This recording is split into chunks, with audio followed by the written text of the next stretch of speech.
Izjemno priljubljeni pater Niko Žvokelj se poslavlja od Goriške. Predstojniki ga pošiljajo v Novo mesto, kjer bo na začetku avgusta nastopil službo gardijana v najstarejšem frančiškanskem samostanu v Sloveniji. Zapušča izjemen pečat mesto ob meji in frančiškanskemu samostanu Kostanjevica, ki je bil lani razglašen za kulturni spomenik državnega pomena.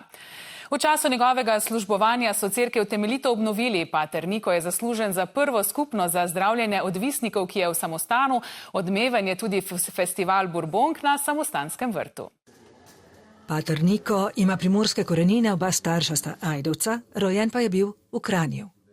In zgleda, da je to zelo posrečena kombinacija, da je Primorec rojen na Gorenjskem, to se pravi zna poskrbeti zase in tudi za druge.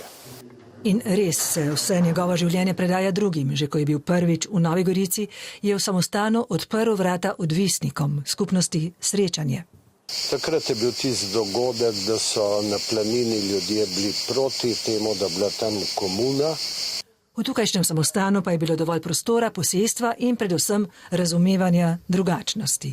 Se je komuna odprla 94. leta, prvi fantje in posebno izkustvo.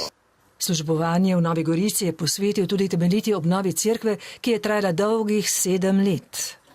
Moraš biti malo zmešan, da se česa takega loteš. Skrbel je tudi za grobnico Bourbonov pod cerkvijo, nagrada pa je bil tudi ta dehteči vrt Bourbonk. Je v moji sobi tako, kot da bi v parfumeriji spal. Pa še ena je podzemna dragocena samostana, klet, ki je pater Niko obnovil. To je edini prostor, ki je preživel, lahko rečem, nedotaknen Prvo svetovno vojno in potem potres 76. leta. Po konci pa ga držijo predvsem mladi, s katerimi je nenehno obkrožen. In dajmo njim zadnjo besedo. Kako vam je bilo tukaj na kapeli? Zelo lepo, najlepše pa z mladimi.